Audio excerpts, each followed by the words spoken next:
והרסתיך לי לעולם. והרסתיך לי בצדק ובמשפט ובחסד וברחמים. והרסתיך לי באמונה בידעת את אדוני. Freud, una de les coses que deia era el que és molt profundament diferent, sempre el veiem com potencialment inquietant. Pues el judío es el que no va a misa ni nada, ni se casa, ni hace la comunión, ni se bautiza, ni nada. Bueno, penso que són una cultura més basada en una religió, no? Amb una base cristiana, catòlica. Estudien la Càbala, que em sembla que és un sistema divinatori. I aquí, els últims 200 anys, el jueu ha sigut un ésser mític, una criatura fantàstica. L'únic lloc en què en realitat hi ha hagut un buit enorme ha sigut aquí. I és això el que ha produït també la ignorància d'aquesta cultura. España quedó como arrinconado en muchas cosas, pero sobre todo fue trágica la decisión de la reina católica de la expulsión de los judíos. Però fins a principis del segle XIX estava prohibit taxativament que els jueus poguessin xafar territori hispànic, espanyol. La intolerància doctrinal, conceptual, filosòfica, literària dels inquisidors espanyols és un fet únic en la història mundial i certament ha fet que aquest país mantingués enfangat en la ignorància fins al dia d'avui. D'aquests que el Hitler va matar, no?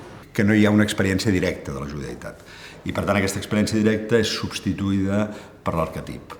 Un jueu, allò que es matava per Setmana Santa a la Carraca. Nosaltres, quan érem petits, almenys jo, havíem sentit moltes vegades des de la trona parlar pestes dels jueus.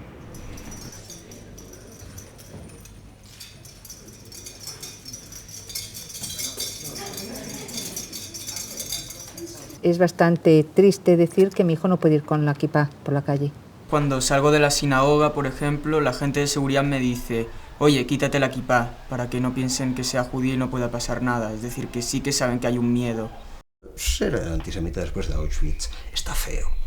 Entonces, naturalmente, hay que inventar una denominación diferente que permita seguir ejerciendo la misma función simbólica, pero en términos respetables. No tengo nada contra los judíos, al contrario. O sea, no tengo nada. Lo que sí que tengo es contra la política sionista, exclusivista y racista que están practicando.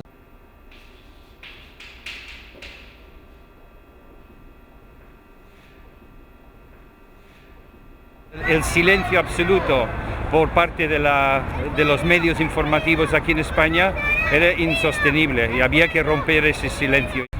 Gracias porque habéis puesto Barcelona en el mapa de las ciudades solidarias. Gracias por cambiarle la cara a una ciudad que tantas veces odia a Israel, tantas veces habla contra Israel, tantas veces ha manifestado contra Israel. Ahora hay que demostrar que este Estado es un Estado demoníaco, que este Estado no tiene derecho a la existencia, se lo delegitima, no se le permite defenderse. Yo creo que ahí está lo fundamental de la judiofobia actual. Doncs que ara mateix són com els nazis d'aleshores.